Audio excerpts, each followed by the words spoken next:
Ketahuilah, sejak hari pertama persidangan kita ini dimulai, selalu diikuti oleh jutaan pasang mata dan telinga dari seluruh pelosok tanah air. Bahkan menjadi sorotan dalam maupun luar negeri.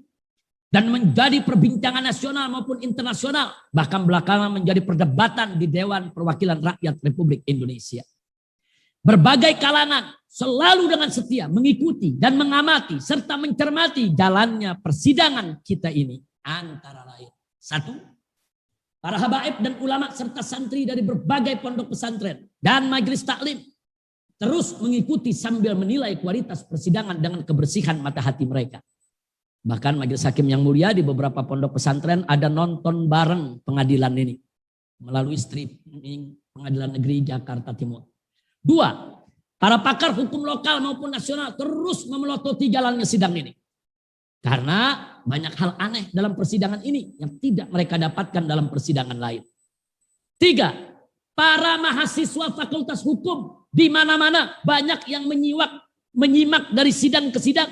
Sehingga persidangan kita ini menjadi kuliah hukum terbuka buat mereka. 4. Para tokoh politik dari berbagai daerah tidak ketinggalan menyoroti sidang demi sidang. Karena mereka tahu betul bahwa kasus dalam persidangan ini kental dan menyengat dengan aroma politik. 5. Berbagai komponen masyarakat yang terdiri dari bapak-bapak dan emak-emak hingga pemuda dan pemudi ikut menyaksikan semua kejadian dan tiap persidangan. Dan selalu ikut mengomentari melalui media sosial. Majelis hakim yang mulia. Mereka semua melihat dan menilai apa saja yang ada dan terjadi dalam persidangan kita selama ini. Mereka tahu apa itu diskriminasi. Mereka juga paham apa itu kriminalisasi.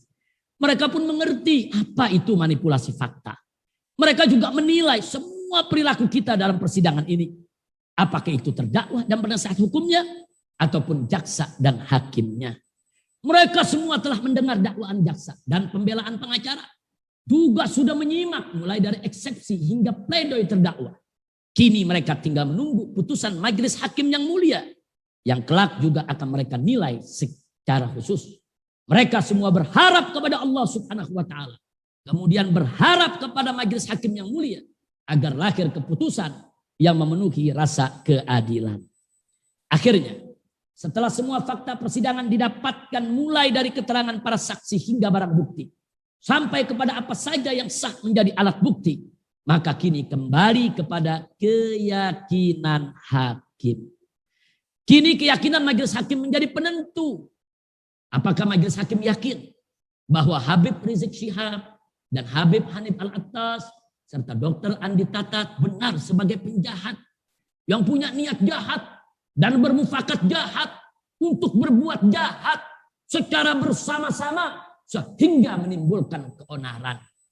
Sebagaimana tuduhan jaksa penuntut umum sehingga patut dihukum pidana penjara. Atau sebaliknya, majelis hakim justru yakin bahwa mereka hanya korban kezaliman politik sehingga harus dibebaskan dari segala dakwaan dan tuntutan demi tegaknya keadilan berdasarkan ketuhanan yang Maha Esa. Majelis hakim yang mulia, kembali saya ingin mengingatkan, jika benar 3 kasus pelanggaran prokes, yaitu kasus Petamburan dan kasus Megamendung serta kasus Rumah Sakit Umi, jika benar adalah murni hanya masalah pelanggaran prokes, bukan masalah politik yang dibungkus dengan masalah hukum, maka mana mungkin sampai terjadi hal-hal yang sangat tragis yang menyertai semua kasus tersebut. Antara lain, 1. Penangkapan saya dan menantu. 2. Penangkapan pengurus Front Pembela Islam. 3. Pembubaran Ormas Front Pembela Islam. 4. Pelarangan atribut Front Pembela Islam. 5. Pemblokiran rekening saya dan keluarga. 6. Pemblokiran 75 rekening pengurus Front Pembela Islam. 7. Upaya penutupan pesantren saya. 8. Teror terhadap keluarga dan sahabat. 9. Dan ini yang paling tragis, itu tragedi yang paling sadis dalam pembantaian 6 pengawas saya dari Laskar FPI di kilometer 50. Majelis hakim, kalau ini memang merupakan pelanggaran prokes, kenapa harus terjadi pembantaian terhadap pengawas saya? 6 orang Laskar FPI di kilometer 50. Demi Allah, Sampai kapanpun kami akan mengejar pelakunya.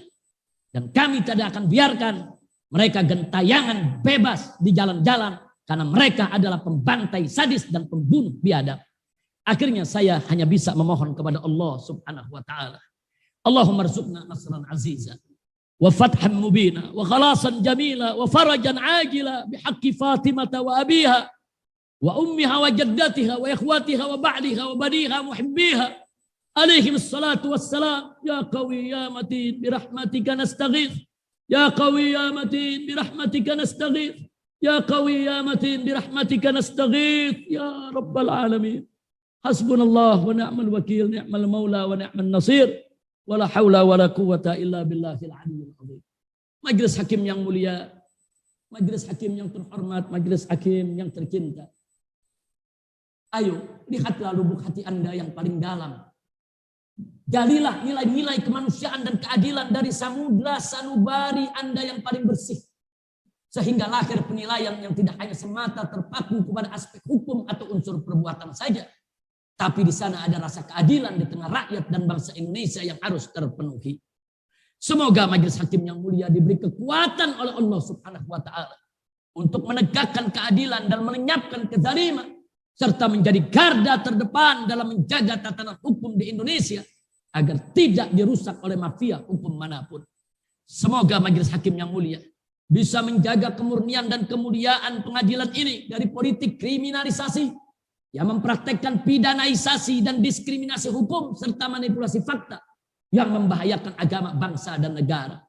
Karena manakala perangkat dan instrumen negara banyak terkontaminasi oleh praktek jahat oligarki, maka sidang pengadilan yang dipimpin oleh para hakim yang jujur lagi amanah adalah menjadi harapan rakyat untuk menyelamatkan tatanan hukum demi tegaknya keadilan dan lenyapnya kezaliman. Semoga majelis hakim yang mulia senantiasa ada dalam lindungan dan penjagaan Allah subhanahu wa ta'ala hingga selamat dunia dan akhirat. Semoga majelis hakim yang mulia mendapatkan limpahan taufik dan hidayah dari Allah subhanahu wa ta'ala. Sehingga mengambil keputusan yang diridhoi oleh Allah subhanahu wa ta'ala. Putusan yang mengantarkan ke dalam surganya dan menjauhkan dari nerakanya. Amin ya rabbal alamin.